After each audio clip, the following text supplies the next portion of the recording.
Welcome to Death Holler, the place of haunted hearts and haunted homes. We welcome you to Death Manor, the home that boasts the most ghosts. Come on in. We've been expecting you. Take a look around. You might see someone that you recognize. Do you hear those voices? That's just the Reverend Dr. Death and Llareyna. They're so happy to see you. Sit back and relax. Make yourself at home. Your new home. And remember, when you're in Death Holler, listener discretion is always advised. We hope you enjoy the show.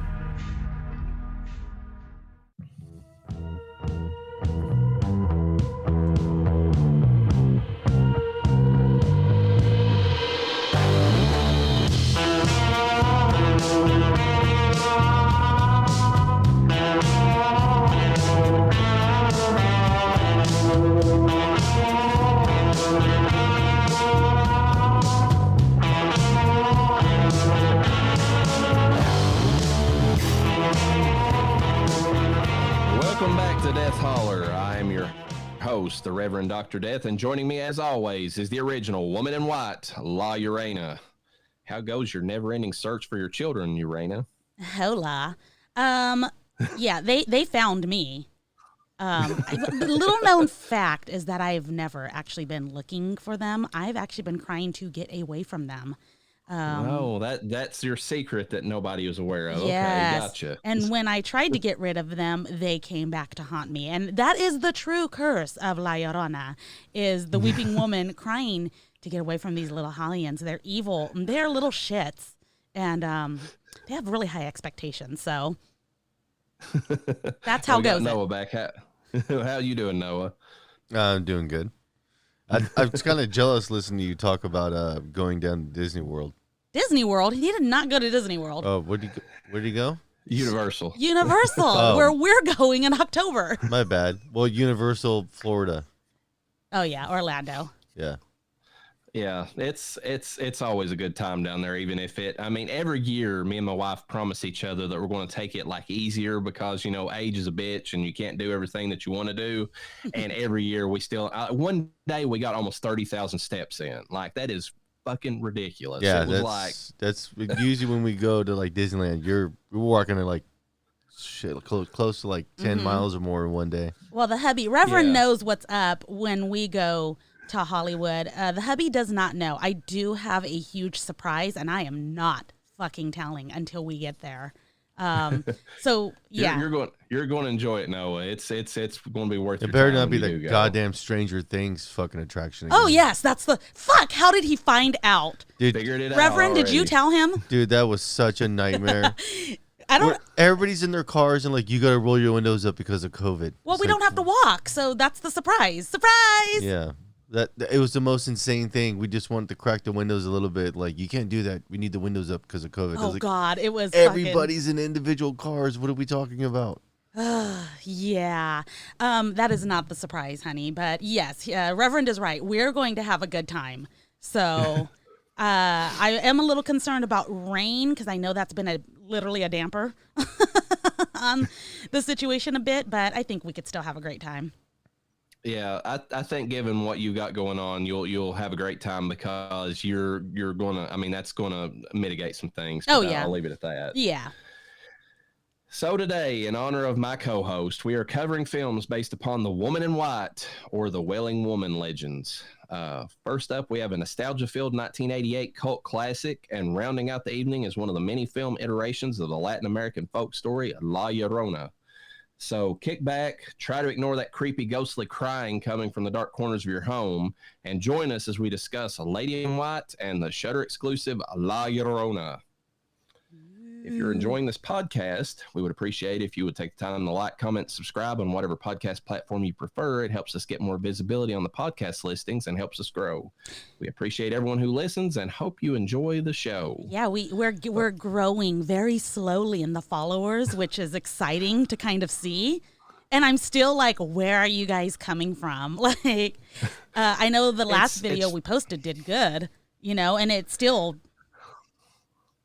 I'm watching that show on Hulu right now called Only Murders in the Building, the one with Steve Martin and Martin Short. Uh-huh. And it's all about them making up this true crime podcast or whatever, because them and like there's another, like I forget, Gomez or whatever her name is, like she's a younger actress who's in it. And it's kind of funny seeing her interact like a Gen or millennial Gen Z, whatever, interacting with those older guys. But anyways, the funny thing to me is like doing this podcast and then watching that show is because they're doing their own podcast because they enjoyed the podcast that they listen to so much. And they're like sitting there and they're, like, we got 17 subscribers now. And they're like, oh my God. That's pretty much us right now. Yeah. But anyways, I just thought it's funny watching that because they're like trying to figure out ways to build up their audience and all that, and I'm just like that's hilarious. Well, we're not paying for anything. Yeah, we're not paying to get subscribers. We're definitely not we share our stuff, but primarily to the pages and everything. So It's just, I don't know. And then watching the analytics both on RSS and YouTube, they're finding us through things that are suggested to them. And a lot of searches for us too. And I'm like, that's more people than we know. So why are you searching for Death Holler? Thank you for searching for Death Holler. Yeah, it's pretty cool. So I'm glad that people are discovering the show like that. So. Oh yeah, definitely. But anyways, before we get all of that, let's go to attack some bees here. All right. What is that? What is that? What is it? Oh no, not the bees! Not the bees! Ah! Open my eyes! This one for this episode is mainly a thematic choice. I don't know if you could call it a B movie, although I don't know if a lot of people know about this movie too. So it's kind of like an under the radar movie for a lot of folks. It's a 2012 movie, The Woman in Black, directed by James Watkins, written by Susan Hill, the novel version at least is, and then Jane Goldman, who did the screenplay. Principal players in this is Daniel Radcliffe, who plays Arthur Kipps. And of course, he will forever be known as Harry Potter and will never get away from that no matter what he does. So there you go. He's in the really weird Swiss Army. See, the thing about Daniel Radcliffe is to get away from being Harry Potter, he just does weird movies. Swiss Army Man that's a hell of a good movie. Which one is it? It's the one where he's with his dead buddy or dead body. Swiss Army Man. Yeah, the Swiss Army Man. Yeah, he's a really weird movie. You didn't like it? It's not that I don't like it. It's just I don't know. Like the concept is just so out there. It kind of lost me. It's because I mean, like if the same one we're talking about, the dead body, which I think is Daniel Radcliffe. Like he's no. He's just. I thought there was this counterpartner that guy he found was dead. No, the one I'm thinking of, I think Daniel Radcliffe is the dead body, and like he does nothing but fart. Like he releases gas because he's decomposing, and that helps the guy get off the island, and then like makes his way back to the land, and he's like best friends with this dead body, and like it, and as his whole life is falling apart. It's a really weird movie. Just strange. He uses the farts of the guy to propel himself across the water, and he cracks coconuts with the guy's head. Like he does. Yeah. He uses the guy for all these like things. Swiss Army Man. He's used for all these different things. Yeah. Daniel Radcliffe is going to be Weird Al in the Weird Al Yankovic story. I really want to see that when it comes out. Interesting. It's sort of a mockumentary style, like I don't know if you ever saw that Dewey Cox Walk Hard that John C. Reilly did, where he was like imitating, all those rock documentaries like the Johnny Cash story and all that, where it was kind of, a joke, but they're doing that with Weird Al. It was like it's like a hyper dramatized version of Weird Al's life, where he's like this badass that always knew that he was going to be a kick-ass rock star. So it's going to be hilarious. And then Daniel Radcliffe actually looks pretty good in the part. So well, I mean, it makes sense since all of like Weird Al's music is a mockery of other music, obviously, and so Oh my God. That it's mocking the other thing. Yeah, it makes total sense. He does actually look pretty good as a Weird Al. Yeah, I mean, and I don't know, he looks like he's really going to, like, he really got into the role too, like from what I've seen in the preview. So I really look forward to seeing what comes out of that one. That's fucking awesome. He was in that Guns Akimbo movie where, if I remember right, like he wakes up and guns are taped to his hand and he has to go around like killing people. I don't know, that another weird movie he was in. Yeah, they're grafted to his hands. Yeah. And Horns was a really good movie that he was in. I don't know if you all saw that one yet or not. Yeah, that's a hella good movie, actually. It's a good twist, too. Yeah, and that's based on a Joe Hill story, which, of course, we've, Black Phone and, all that. So, and the Victor Frankenstein movie, he played Igor. Weird choice for Daniel Radcliffe to play, but he played Igor in that. So yeah. there you Biggest zit ever. When he pops his back, that's wild. Ew. I need to watch it. I'm not normally like a big mark for Frankenstein movies, but that one just didn't hit me the right way from the previews. So yeah, it was actually pretty good. He did a good job with this character as Igor. He's actually pretty good in most of the stuff he does. Like, and I'll get into it in the synopsis for this one. I mean, I think the director messed up in this particular movie, but Daniel Radcliffe's actually pretty good considering that he was basically a child actor who I don't even think he was necessarily picked for his skill in acting, because if you watch the very first Harry Potter movies, none of those kids could really act. I mean, not well. They took orders okay, but they didn't really emote. It was like they steadily all got better as they went along, so Janet McTeer plays Mrs. Daly. She's been in Ozark, Jessica Jones, Maleficent. She was the narrator in that. She's in the movie called The Menu that's coming up with Anya Taylor-Joy and Nicholas Hoult and Ralph Fiennes, who was, of course, Voldemort in the Harry Potter movies, which is funny. That Menu movie looks interesting to me. Have you all saw the previews for that one? No. It's like Nicholas Hoult, of course, I believe you might remember him, Llareyna, from the movie Warm Bodies. Oh, yeah. He was like Romeo in that, but and then of course Anya Taylor-Joy with the Vivitch. But it's like a movie where they've all like agreed to go to this place where like Ralph Fiennes is kind of like a Gordon Ramsay type chef, and he's like delivering them the most magnificent meals in existence, even if they're like endangered animals or whatever they are. But in the preview for the movie, it gives the hint that they're also like they're a bunch of rich bastards that also it's got like that Deadliest Game vibe to it, like they're hunting the wait staff and stuff on top of it. So I don't know if it's going to get into cannibalism, if it's just about them like using their elitism to attack like other people that they feel are like lower class than them, but it's got an interesting vibe to it. That's all the trailer really gives away from it, though. Yeah, definitely something sinister about some of the photos or the stills I'm looking at. So, and then we have Kieran Hines, who's playing Sam Daly. He was in Harry Potter and the Deathly Hallows Part 2. I find it hilarious that all these British actors are always in the same movies together. Tinker Tailor Soldier Spy, which is a really good movie with Gary Oldman. Game of Thrones, he played Mance Rayder in that, or Mance Rayder, so you got that.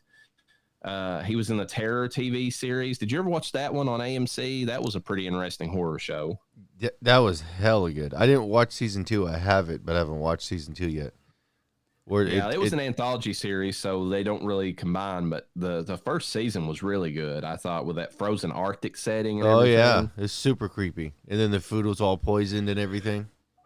Mm-hmm. Yeah, I'm kind of the second one's from what I gained from, because they're all supposed to follow real things, like real events that happened to a degree. That it's kind of loose with that, but I know the second season is like about the Japanese 9/14 camps when they were testing on people from Korea and China. Yeah, I knew it had like an Asian vibe to it, but I didn't really know the story about the second one necessarily. So, he was also played Julius Caesar in Rome, I believe on Showtime or HBO, I believe that was on. He was in the movie First Man. He was in Ghost Rider, Spirit of Vengeance with our guy, Nicolas Cage. Mm-hmm. And, of course, The Phantom of the Opera, 2004. Synopsis for this movie: in 1906, a widowed solicitor, a lawyer for all of us Americans, must leave his young son to investigate Marsh House in pursuit of documents constituting a will. He is met with a cold and unwelcoming reception by the folks living in the nearby village of Crithen Gifford. With only the help of a wealthy local landowner named Sam Daly, the solicitor confronts the spirit dwelling within the ill Marsh House and uncovers the secret behind her haunting. Children die in brutal ways. A vengeful spirit continues her campaign of revenge, and long-separated dead are reunited. My biggest issue with this movie, it was really, I mean, it's well filmed. It's got good actors and actresses for the minute amount of parts in the movie, because it's long stretches of it is, I'm going to say Harry Potter because that's what I meant. Anyways, having Daniel Radcliffe by himself, he's fine at the beginning. He's actually really good at the beginning of it whenever because his whole thing is where he's widowed. Like, he's got a lot of scenes where he's like still grieving his wife, and like he's like a single dad, and like, you know, and all that. So he's really good at the first half of the movie where he's dealing with all that, and you can see that he's internally torn, you know, apart and traumatized. But when it gets toward the end of the movie, like when he's supposed to be like what I would anticipate somebody who's, you know, getting attacked by this horrific looking woman in black spirit, you would have some kind of emotion of fear. And like, he never once emotes like a fearful, like, you know, and maybe his eyebrows go up a little bit. That's it. And I don't know if it's like one of those things where it's a British story, you know, how the British are not supposed to react to, you know, sensationalized things like that, you know, stiff upper lip and all that stuff. I don't know if that's what they were telling him or what, but it to this American, it plays false. It like really does. Like, he's just kind of like, oh yeah, I'll help this ghost out because she nearly tried to kill me. It's like, what? That makes no sense. Why don't you just get the fuck out of there before she kills your kid? Because he already knows at the end of it that anybody that she is that anybody has children, because she lost her own, she takes their children from them. So why would he? And he knows his son is coming to town. So like, instead of just getting the hell out of there and saying, fuck this job, I'm just going to go spend time with my son, he's like, no, I got to solve this. I got to make sure that this, you know, gets resolved and all that. I'm just like, it just doesn't make a whole lot of sense to me. I mean, we had the argument, we was talking about the Changeling, about why that guy stayed in the house with it. But that's because through most of the haunting, he thought it was his daughter trying to reconnect with him. This guy knows that it's like this evil female spirit. Like, he still stays in that town. So maybe she was a hot evil spirit. Maybe he's trying to get laid. No, she wasn't. I mean, she was an old hag before she ever became like an evil spirit. Let me revise you to a movie that really hits this. You ever seen Scary Movie 2? Just put a bag over her head. Yeah, just put a bag over her head. I don't know. I mean, she does come at him pretty quick. So, I mean, she might be ready to get on that. I don't know. She's like, I loved you at Harry Potter. You know, I don't know. But it doesn't, I mean, I think that's the reason this movie didn't catch on. It was like people were watching it and were like, are we supposed to be, if the main actor's not scared, are we supposed to be scared? You know, like that doesn't make sense. Just like, confused.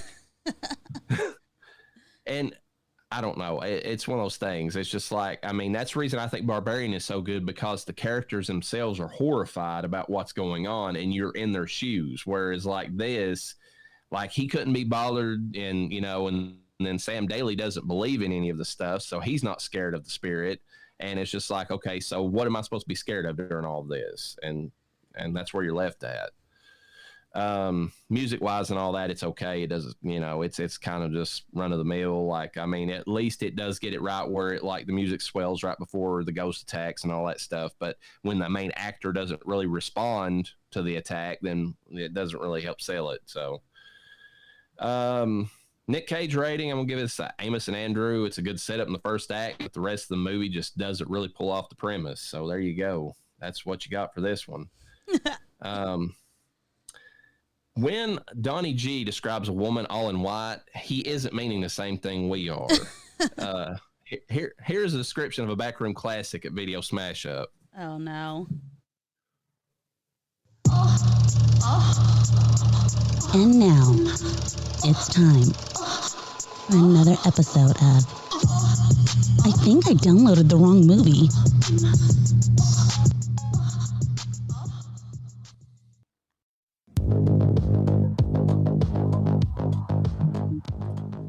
What's up, everyone? It's Donnie G once again, and today Senorita Llareyna has given me the option to review either The Legend of Llareyna or The Woman in White.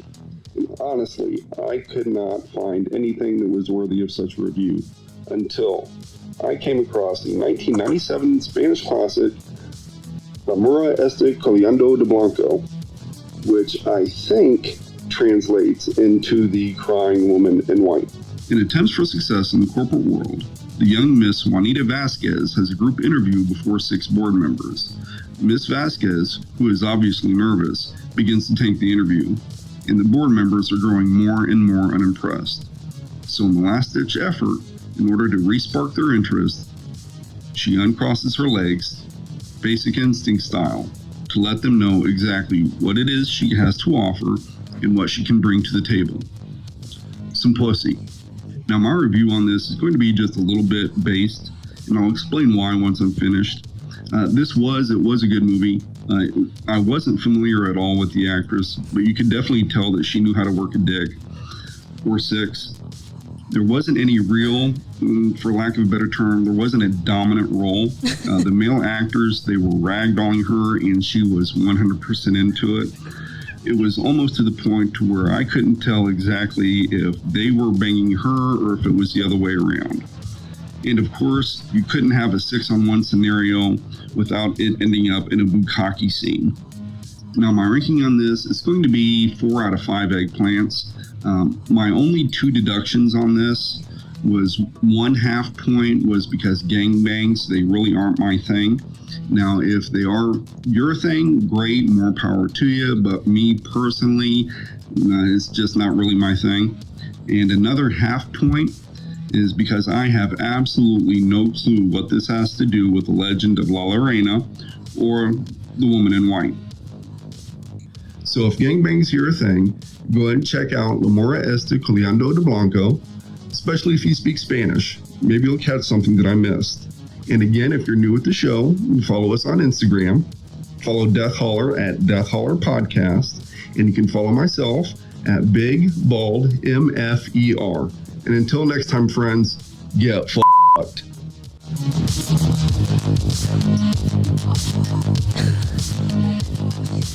That is not his Spanish is horseshit. I could hella make a quick cartoon for each one he does. If you watch that movie, you will definitely catch something, but it might not be. When I said the woman in white, I did not mean the woman dripping in white. Oh, that is not what I told him to review. Well, it is what it is. Donnie G's going to review what he's going to review, so there you go. You all ready for the main movies this evening? Yes, please get us out of this place. All right. Lady in White, 1988, directed by, written by, and music by Frank LaLoggia. Budget of $4.7 million US, and only made box office of $1.7 million in the US theatrically. However, it did earn an estimated $3 to $5 million more through home video release, cable deals, and foreign sales. So it was profitable overall, but it wasn't profitable right out off the bat in the theater release. I did read that about this particular film, and this is one of the first films that I've read about that they actually do mention that, where it's like, oh, well, right at the first we didn't make our money, but then over time, and it's like, well, yeah, every movie has the potential to make a movie over time. We're talking box office hits. When I talk about the financials and the trivia portion of this, you'll kind of get an idea why they promote that, because this movie was basically, it was a self-funded grift, if you want to call it that, and I'll leave it at that until I get to the to the actual trivia about it. But that, yeah, they had to do some funky math to get this thing to work out. So I mean, glad they made their money back. I mean, that's always a good thing in film, you know? yeah, I mean, for sure. That's better than what Disney's coming up with for some of their recent bombs. So, you know, there you go. Well, keep on doing what you're doing, Disney. It's working. Yep. Principal players, Lucas Haas, who plays Frankie Scarlatti, who is an author, a bullied child, and someone who sees dead people. You know, it's back. It's back, everybody. Movies he was in is Midnight in the Switchgrass, which is a 2021 Megan Fox and Bruce Willis movie, which is kind of interesting. It's one of those Redbox Bruce Willis movies, and of course Megan Fox, who I don't know what the fuck's going on with her and Machine Gun Kelly, but they're fucked up in the head. So there you go. First Man with Kieran Hines, who we've already mentioned, and Woman in Black. So you got a little cross-pollination between these movies going on. Okay. He was in The Revenant, which is a pretty good Leo DiCaprio movie. Another one with Leo, Inception, and Dark Was the Night, Mars Attacks, Red Riding Hood. That's the one that's that came out a few years back that I can't remember her name off the top of my head. The other girl that was in, there was Megan Fox and Jennifer's Body, but she kind of was a werewolf vibe or whatever going on in that one. It was done like in the Twilight style where she's got like all these like love interests going on. Twilight Zone, the TV series. He plays himself in Zoolander, and he was in the Outkast video Roses. So there you go. I love that fucking video and song. I want to say real quick about Red Riding Hood because it brought up something. Remember how Amanda Seyfried, I think is her name. That's who I was thinking of. Yeah. Okay. Yeah. In regards to Red Riding Hood. So remember how I told you that Once Upon a Time, it started off pretty good for the first few seasons, and then it just drops off horribly. One of the twists, they did have Red Riding Hood as a character in, I want to say, the first and second season. She ends up being the werewolf. And it was awesome how they did it. And it was actually pretty fucking, not scary, but good enough of a thrill. It didn't come off Disney at all. It came off pretty, like it had definitely like bits of horror in it. So that was before it became shit, so. So it's a little bit darker before they introduced the Frozen shit and all that. It was pretty dark, like the first through third season, maybe fourth, and then it just starts getting all fluffy in Disney. We have Alex Rocco making his return to the podcast, playing Angelo or Al Scarlatti, and we've already covered him in the Entity episode. If you remember on that one, he was the bullshit boyfriend who left her after he realized that he couldn't stand up to the ghost that was raping her. So there you go. Hold on. Hubby. I'm being raped daily by a ghost. How long are you sticking around? And we're just dating. I'm just going to put you in the mental asylum because they don't exist. He didn't put her in a mental asylum, see? He just was like, well, you have fun. Yeah, he's like, I ain't dealing with this shit. Peace out, bitch. Yeah. Now. On your own time. What if you physically get attacked by the ghost yourself and you know it's real? Are they pinning me down and jerking me off? Like, what's happening? No, he's butt raping you. Are you at least going to try to help her?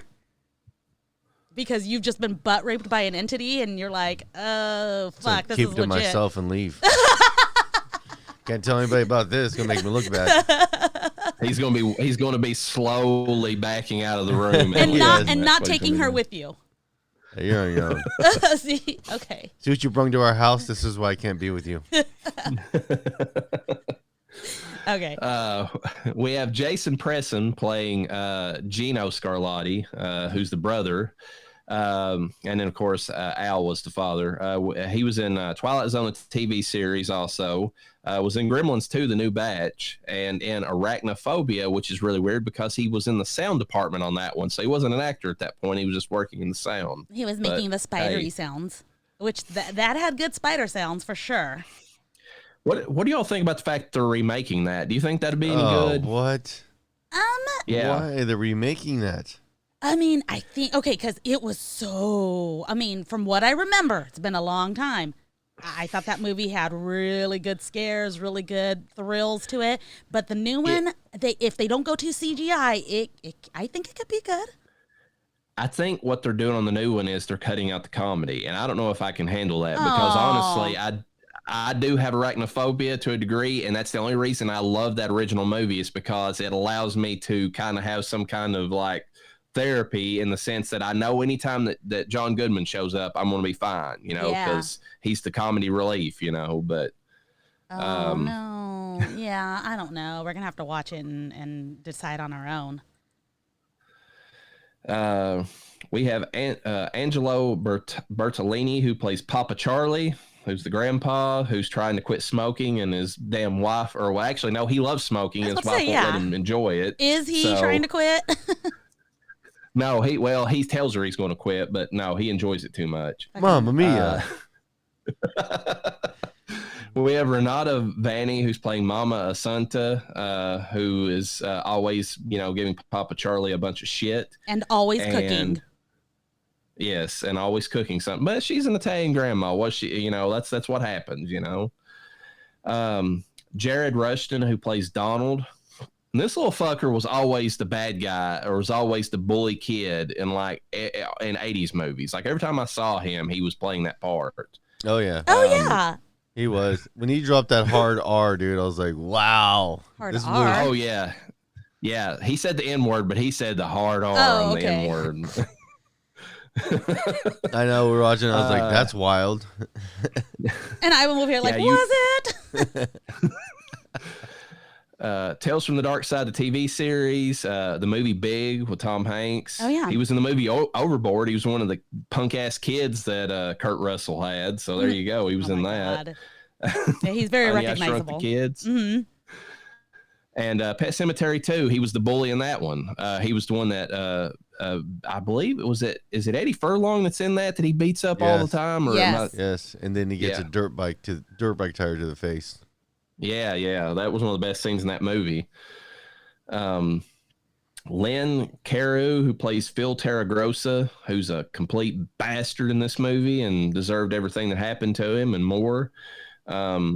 This guy played Blue Blood. He plays in the Blue Bloods TV series it's on right now, or was. I don't know if it's still on. It's very recent, for sure.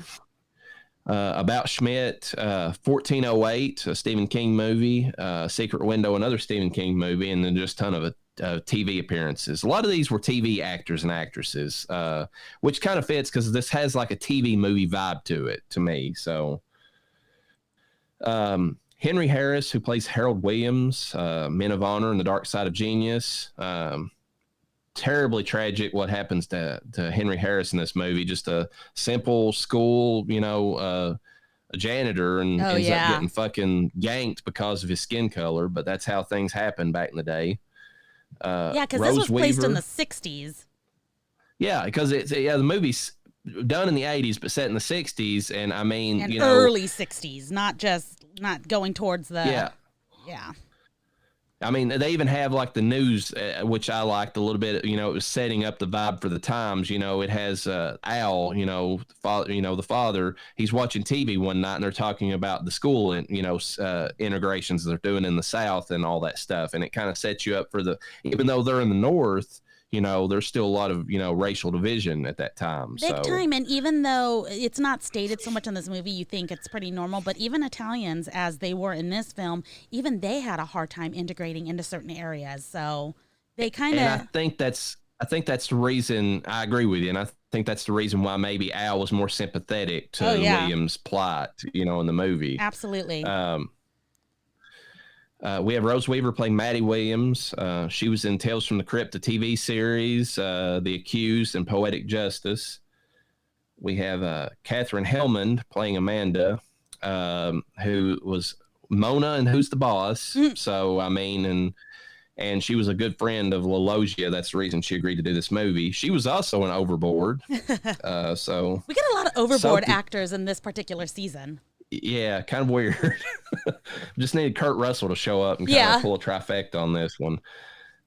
Soap TV series. She was in the movie Brazil, Cars movies. She played Lizzie in those. She was in the TV show Coach with Craig T. Nelson, who is an alumni on this podcast. Yes. And then, of course, she was in the Elvira show. She played Aunt Minerva on the TV movie. So she's got a connection to Elvira. Karen Powell, who plays Aunt Montgomery and the lady in white. And then we have Joelle Jacoby, who plays Melissa Ann Montgomery, the poor little girl who is kind of the catalyst for the whole film.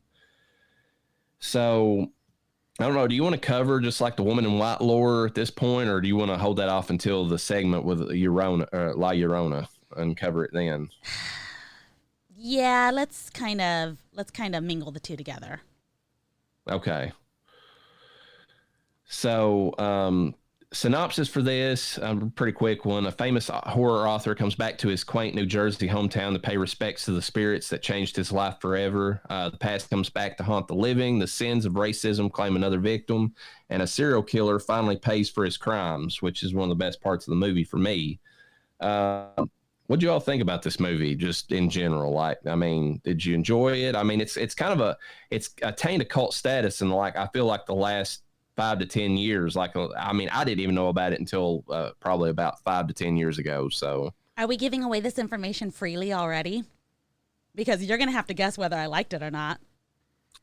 I'm going to say that you did like it because it has those old school Halloween vibes at the beginning of it, and it has a very fall and Halloween feeling. And if you don't like that, then fuck you. That's what I'm going to throw out there. So go ahead. You know what? I do appreciate that for sure because the opening was actually pretty like adorable. The problem with this movie and why I absolutely did not like it is it kind of stayed that way through the whole thing and was very sugary. God damn, you suck. I thought this movie was so sugary the whole time. I mean, it had a few plights in it, and I could not get into it. I was getting so frustrated. This is the kind of movie that's like a introduction to Halloween horror movie for kids is really what it is. Yes. I mean, I'll give it that. And I wasn't expecting that. And I don't know. I mean, I appreciate, I mean, I get where you're coming from on that. And I completely understand. I mean, the sugary aspects to it, but it's the family aspects to it, just the nostalgia built into it, the way that they introduce like, you know, all these things that, I mean, you know, we complain about woke stuff and, you know, it's got the racism and all that built into it, but it's appropriate for the time. It doesn't beat you over the head with it. It's not the main emphasis of the movie either. It's like worked into the plot of the movie that you know, that's who's blamed. And just all that stuff together. I really enjoy this movie. So, you know, for what it is. You know what sums this movie up the best is if The Goonies was a horror movie, this is what it would be. Yeah, I agree with that, especially with the interaction between Gino and his brother, because they kind of get along like, you know, the like you would expect kids. Yeah, like the kids do, and they even like give each other shit, you know, and it's really tangible to how kids operate. You know what my biggest thing I liked about the movie the most was it had that adventure type feel to it. Like it was a lot of unknown stuff like that, but it did a good job of weaving the horror into the adventure feel of the movie. It had a really good, that old school, when you're a young kid, you just going on adventures to random places, random things, and it kind of really, it nailed it to me.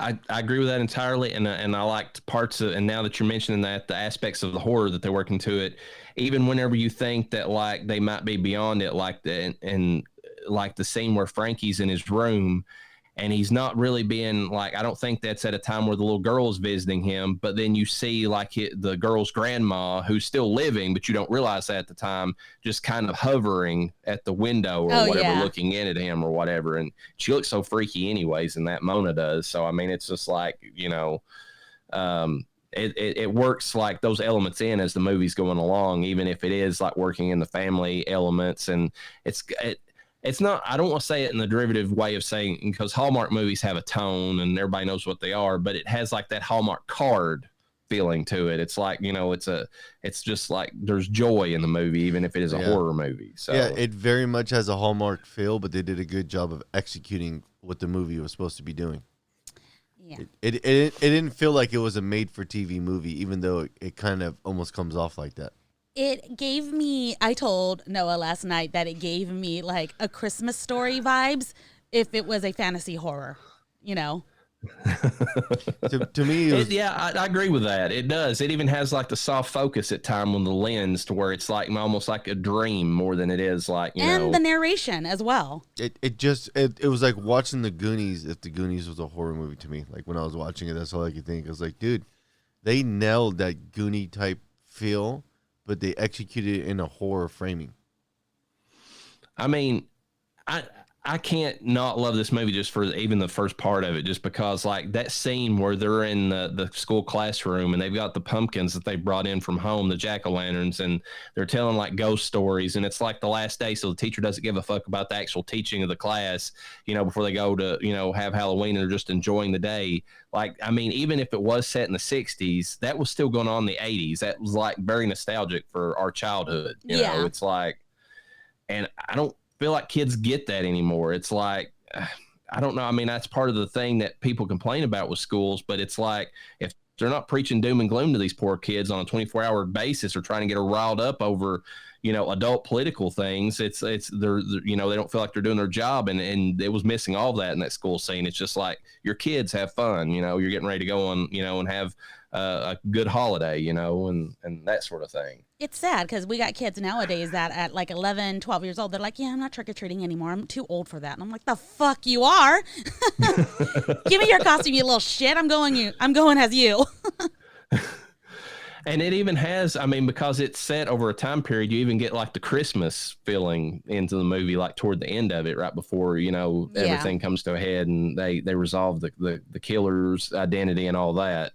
Which, how do you feel about that? I bring that up real quick. I mean, did you see it coming? There's hints there throughout the movie, but they're very vague. They don't like go out of their way to give them away like maybe, you know, The Sixth Sense did. I think I figured it out, which I don't normally figure things out, by the way, folks. This is new for me. I figured out when they were kind of highlighting Phil so much, like how great of a friend he was, and they really kind of put that out there in the movie, and I'm like, oh, he's going to be the weirdo that's killing these kids. At least I thought it, and then I was actually surprised when that's what it turned out to be. They had a moment where they tried to give you a red herring the other way, where they had the scene between Al and Phil where they were going over their childhoods and why they were such best friends because, you know, Phil's parents died at an early age, at an early age for him. And then, you know, Al's parents took him in and helped raise him. And so it works too, because normally you don't get like that, the movie trying to give you empathy for the person who's eventually going to be the killer. Like, you know, a lot of times they want it to be Stark, but in this one, they're like, no, there's a reason why the family, I mean, he's good to the family. He's maybe just not good to anybody else, you know? Yeah. And so it was believable when he was like, I wouldn't have killed you if I didn't know it was you, but you had the mask on. It's like, bro, like. How'd you feel about it, Noah? What'd you feel about the reveal of it being Phil and all that? The first time I saw him enter the frame of the movie, I thought he was a killer, but I was also stupid high, so I was just like, hey, I could see this guy being the killer, and then sure as shit, it turned out to be. Were you surprised when you found out, or were you like, I knew it? I knew it. I said that when they kind of uncovered it. I was like, I figured he'd be the killer. The scene where the kid has the epiphany as the killer is pretty good. Yeah, I think the actors, the child actors in the film and a few of the other actors were pretty decent in this film. I think Luke did a good job as a kid actor because he's really young in this. And that scene where he has the epiphany, you can see it just all over his face. It just lights up. He's like, oh, shit. And then he just starts backing away from Phil, you know. He realizes what's going on. Yeah.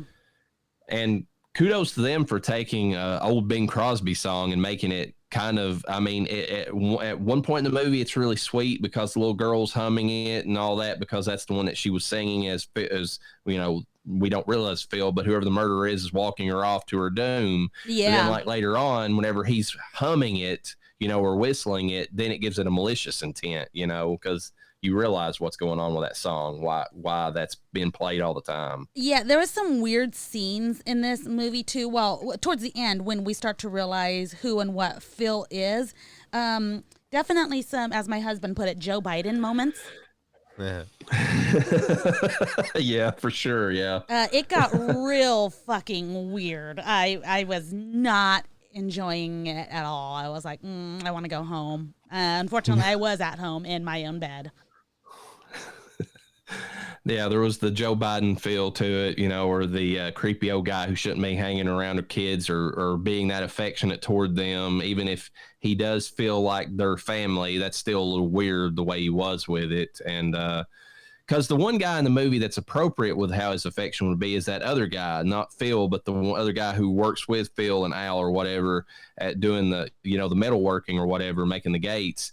They when he comes in, he's just like, "Hey, Frankie, hey, that was, I mean, even if I don't know, it might be stereotypical to some people, but it had like that, I'm, like the cool uncle vibes, whereas Phil was always just like, you're a little too close, buddy, just back off, Yeah. Do you feel like that they gave or like any kind of feeling that that the let me look back his name here and remind myself that Harold Williams, the janitor, do you feel like he was in any way, shape, or form like they painted the fact that he was truly the killer? Like, I never got that vibe the entire movie. Like, you always knew it wasn't him and he was getting framed. Yeah, not once. I felt like he was being framed the entire time. It was kind of weird because I was very sad when they were arresting him at the school. And they were asking him simple questions. He was drunk. He was passed out in front of the TV. And they're like, does your wife know where you are? And it's like, well, that's kind of sad. Why was he getting drunk at the school? I mean, granted, he thought he was by himself. He probably didn't mean to get that drunk. But I was like, holy shit, what the hell? What else is going on, Yeah, and there's the thing with him too. I mean, I think it's a really well done moment in the movie where like he wins because they really don't have any evidence, and like he actually wins his freedom. And then that one woman who's been all worked up, which is kind of, I mean, it's kind of a commentary before its time, honestly, because I mean, you look at the things that's happened in the last few years, how the media can whip you up into like a psychotic frenzy. Like, I mean, that's what basically happened with this woman. Like, she believed, what she was reading to the point where, well, my baby died, so now you're going to die, even if, you got off scot, free in the eyes of the law or whatever. Yeah, she was fucking psycho. And I think it's a really well done scene, that moment where he, and the actor, Rocco, who plays Al or whatever, comes running in there and he's, trying to, comfort Maddie or whatever, and then realizes she's shot at the same time because the bullet. Oh, I mean, that's even worse. Like, the bullet that killed her husband went through him and then hit her too. So yeah, and we don't ever really find out if she's gonna survive or not. No, I mean, that's another thing. That's what I was saying about the movie. That's a part of this movie, but it's not the point of the movie. Yeah. So I was dying how the blood was looked like neon orange spray paint. I mean, it was the time, folks. It was the time. So there's that. Let's see. As far as the visuals goes, this is the part of the movie where you can tell they were on a low budget because, I mean, they did the best they could, but like some of those like early, and I don't even know if you'd call them green screens, but like, where Frankie was like flying through the sky or whatever, when he was dying. And then some of the scenes with the ghost girl, I mean, granted, they're way better than, the original 13 Ghosts did with its visuals, but that's not saying a whole lot. I mean, you know what? I didn't have a problem. I'm going to be honest with you. I didn't have a problem with the visuals. I thought they were okay. They did the job. They made it work. I liked how they were a little more, I guess, clear. You knew what was going on. And I mean, granted, for the time, I thought it worked. Really. I did not let that affect me. It doesn't take me out of the movie. It's just, it's one of those things where we've seen, I mean, after you've seen the effects and the Frighteners on how they did their ghost, it's kind of hard to go back to a movie like this and, it stands out, Oh, yeah. Two totally different times, budgets, all that stuff. So you can't, I'm not holding it against it. I'm just saying they do stand out if somebody was to go back and watch and say, well, look at that, but I think the effects, I mean, the visual, like the way they represented the town was very well done and nostalgic, though. I think that really hit the right way. It made you feel like you were back in the 60s, the way they filmed it. Yeah, it reminded me of that episode of Supernatural where Sam Winchester gets sucked into this marriage life with this one, I forget what she was. I don't know if she was a witch or whatever. And she put him under a spell, and they lived in like this sugary, sweet sitcom style lifestyle. And I know what you're talking about. She was that younger blonde-haired girl that ended up, it was a witch. It was a spell that she put him under, I believe. Yeah. When you're talking about, she was the one that went to conventions all the time. Yes. And yeah. So that was that. It kind of gave me that feel of this town, like, very fake. Like people aren't really like this, etc. And I'm like, I mean, like, yes, I guess I know there are places where there are like that. I'm not oblivious to that. It was just too much for me in this film. I was like, this ain't real.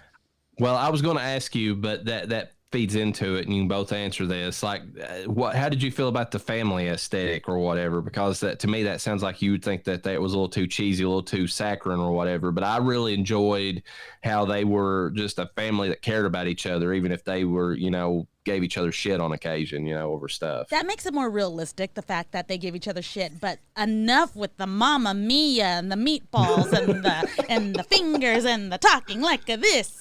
It was so much. Oh my God. It was excessive. I was like, like, we get it. You're fucking Italian. Okay. What'd you feel about that, Noah? Did you feel the same way about it? He was high. I thought it was hilarious. I think what he thought was the reactions I was having was hilarious the whole time. He got to hear me the whole time. And I'm like, this is why I can't watch movies around him, because he gets to see what my response is. So the only thing I can think of is this: it was an over-the-top version to portray like Italians. For some reason in my head, I kept thinking about the Super Mario Brothers cartoon when they were talking. Yeah. Oh my God. Yeah.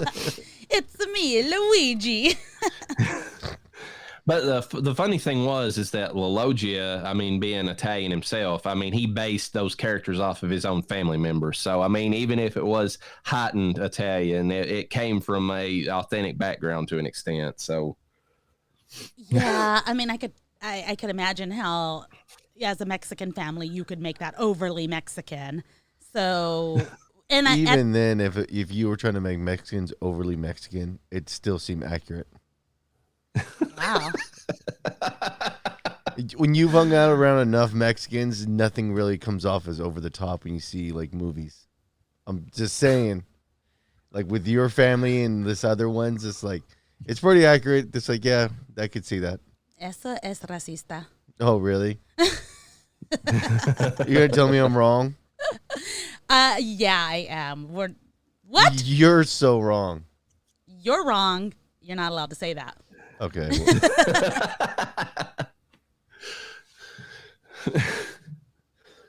I would make comments about my family, but it's, some stereotypes exist for a reason. Oh, yeah. So, anyways,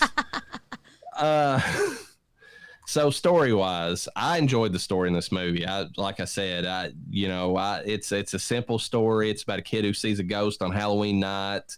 And then proceeds to like solve her, and all she wants to do is just get back with her mom. And then in the process they solve like a decades old murder mystery, which is really cool to me. So oh yeah, literally a decade. I thought the storyline was actually very good. I liked the storyline. I didn't entirely love the way it was executed, but that's a me problem, not anything else in particular. That's all I have to say about that. You feel, Noah, do you have any differing opinions about the story or anything? No, I overall I liked the movie. I thought they did a good job of executing what they were supposed to do, and because how is it framed? It's framed as a fantasy horror type movie. Yeah, I think so. Yeah, they did. They nailed all those parts and stuff. The murder detective is a little too much for me, but overall, I liked it. Yeah. I felt like the acting overall was good. I think some of them were better than others. I thought that Rocco, played Al, and then, Frankie and then Gino were the highlights of the movie. I thought everybody else was adequate, but I mean, even the actress, Mona, as her name is, Catherine Hellman, she was all right. She wasn't in it enough, I mean, obviously, but she was like the big time actress that the movie kind of like, hung its hat on, and then it's like I feel like that the child actor did as good of a job or better than her. So yeah. Music doesn't really stand out. It's got that fantasy feel to it, just like Noah said. So it adds to the feeling of it's more of an adventure than it is a horror movie. In Definitely. Lots of cases. And there was actually, I forget what scene it was, where the music absolutely did not match what was happening. I want to say it was the very, very end, but it had a Danny Elfman sound to it. Like, before Danny Elfman was a big thing. He was getting ready to do Oingo. Well, he was in Oingo Boingo at this time. And I wonder that it was somewhat of an inspiration. That's true. I mean, it had more of that just poppy type feel that he had from that band. So yeah, it had definitely Beetlejuice vibes to it. Like, if you go back and listen to the soundtrack in this, it had a lot of that in it. So, you all have anything to add before I get into the trivia, or just move right on? No, because I think we pretty much covered. I mean, what you're going to get at the time in terms of cinematography is what you're going to get.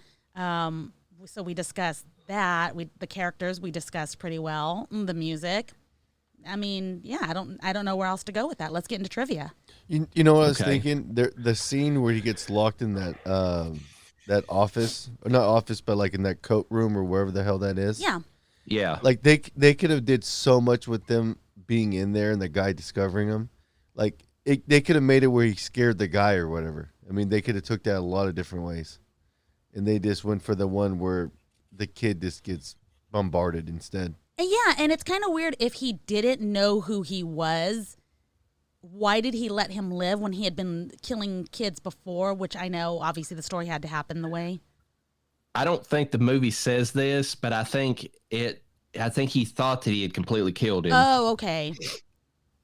And it just so happened that Frankie was just like, he actually did die. I mean, because you saw the scene where he crossed over, but like he wasn't completely gone. And and his dad and him found him quick enough to resuscitate him and then brought him back. And then that's whenever it feels like, fuck, I messed up, But I do like how it sets up how he lost his ring, or he was looking for his ring, whatnot, in that little area. So it works. Rochester, New York, native Frank LaLoggia based the film on a popular and long-standing local urban legend known as the White Lady.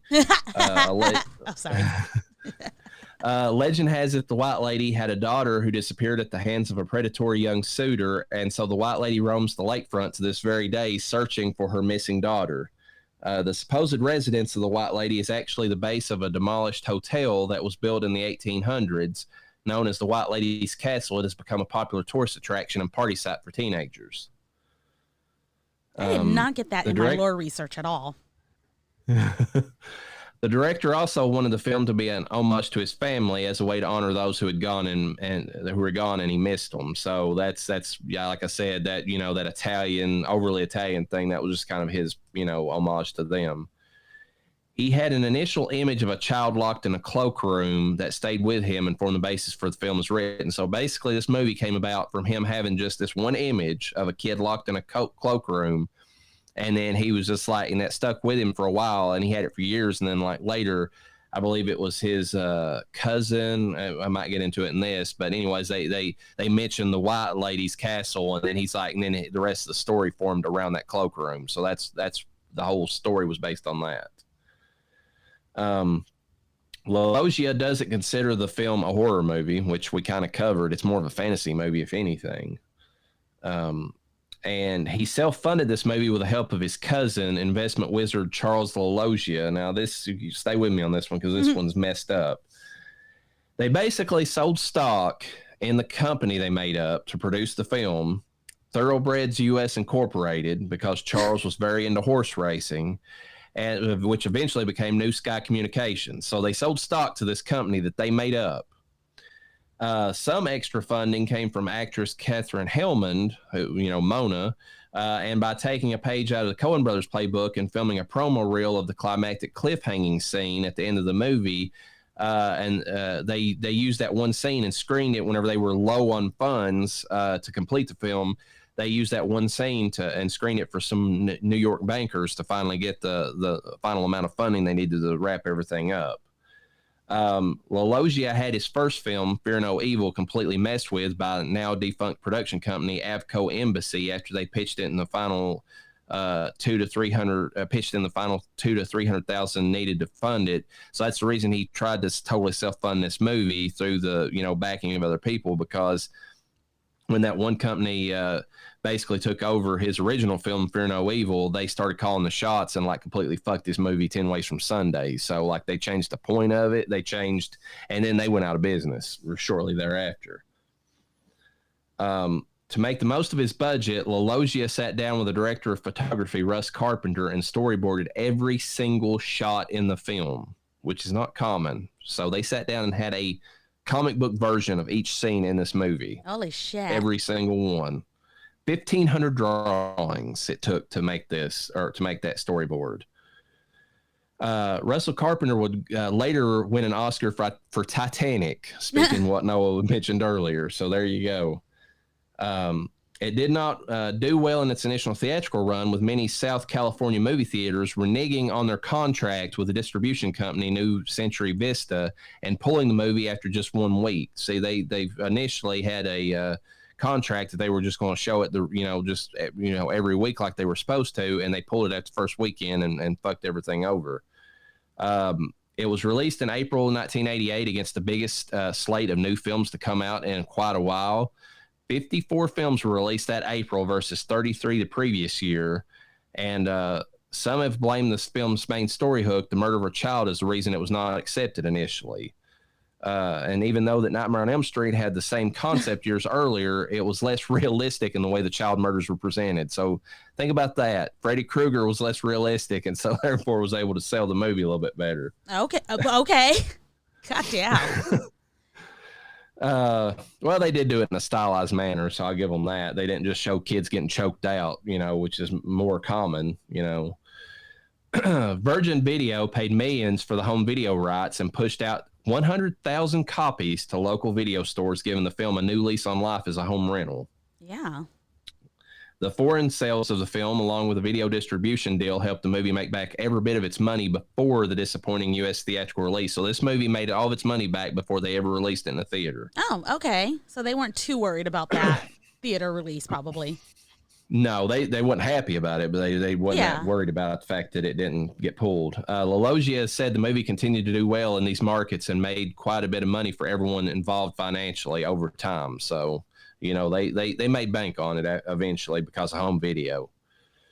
The Blu-ray of this film was released by Shout Factory in 2016 and has since gone out of print is fetching over $100 per copy now. What the fuck? Movie collectors will pay, and I know sadly will pay quite a bit of money for a movie that's in a pristine format and gone out of print. So we're Reverend. suckers. LaLoggia has said in interviews that he had issues with Shout Factory during the high-def restoration of the film, and that they tried to back out of an agreement to release the extended director's cut of the film, saying they didn't have the rights to produce that, which they did. He also said that they failed to clean up the optical effects in the movie, much to his dismay. So if this movie is ripe to come back out another way with him producing a better director's cut of it. Okay. Frank LaLoggia asked his friend Richard J. Silverthorne, who portrayed the adult Lucifer in Fear No Evil, to create a mask that Frankie would use that was representative of Bela Lugosi's guys in Dracula. Compare the mask at the 5 minute 50 second mark with a statuette of Count Dracula at 49:48. Unfortunately, this connection is lost on most viewers, who immediately upon seeing it think the mask is of Richard Nixon. I didn't think that, but maybe if you grew up in that time period, you would. Yeah, I didn't get that, but I did notice that the mask looked identical to the little figurine he had on his nightstand. Yeah, and that's a good callback that he would, that they would sync them up that way. Yeah. On the DVD commentary, director Frank LaLoggia says that he got the idea for using the song "Did You Ever See a Dream Walking," which is a significant plot element in the movie, from hearing it in the Eddie Cantor movie Roman Scandals. Actually, this song does not appear in the Cantor film. It was written for the musical Sitting Pretty, but both Roman Scandals and Sitting Pretty were released in the same year, so it's just him getting the movies confused. But still, it's that song serves its purpose, I think. He was in the process of writing the film out in prose prior to converting it to a screenplay when he heard the song. So he wrote this whole movie out like as it was a novel and then converted it to a screenplay, which I find very interesting. Yeah. First starring role in motion picture for Lucas Haas. Also the first time he received top billing. Emily Tracy, who plays Frankie's mother, is Lucas Haas's mother in real life. Filmed around the end of 1986, but not released until 88. Karen Powell, a.k.a. the Lady in White, was once sitting in a train in Manhattan next to a couple teenage girls. One was describing the movie Lady in White to her friend and was very much into the movie. When Karen noticed this, she waited until the right time in the story and said, "Excuse me, I am the Lady in White," at the nearly breathless girl, and the nearly breathless girl screamed in fright, "Oh my God, you are." So, like, she scared the shit out of this little girl whenever she heard her talking about the movie because she didn't realize that the actual Lady in White was right beside her. Oh my God. Pretty funny. What's your all's ratings on this? I enjoy it. I'm giving it a 4.25. I think it's a classic, but Llareyna, go to you. You're the one that hated it, so. Well, it originally was going to be a 1 for me. I had even considered giving it a half. And I changed it earlier today because I was thinking about it, and I was like, okay, the story was good.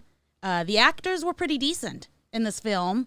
Obviously, the visuals did not bother me. I did not like the music, though. So it's going to be right in the middle for me. It's not going to be horrible, but it's not going to be great. It's going to be 2.5 corpses out of 5 for me. That's acceptable, considering. Yeah. What do you think, Noah? See, I'm a sucker for movies that have diminished electronics in it because it creates that tangible thing, like you don't quite have all the information. That's why, like, when they couldn't find the kid and stuff like that, things like that I love in the story. When anytime you take a newer movie, you make it a throwback type of feel, it works good. And when you watch old throwback movies that executed it good at the time, it gets even better because it's a story that's done in the time frame, so they're really working around the lack of electronics. Mm-hmm. And that's what told me I like it. I like stories like that. That's the reason that Stranger Things and movies like that do really good. Okay. It's that sense of adventure. What's your rating? About 4.5. Okay. So he really enjoyed it. You all have anything else to say about it before we move on to the final film? No. I mean, I think that pretty much covers it. This is not a horror film. I will say that. I agree with that. No, we always hear that from the directors. This is not a horror film. This is a dramatic threat, whatever. They're wrong in most cases, but this movie I'll agree with. I feel like it's got horror elements, but it's a fantasy movie, if nothing else.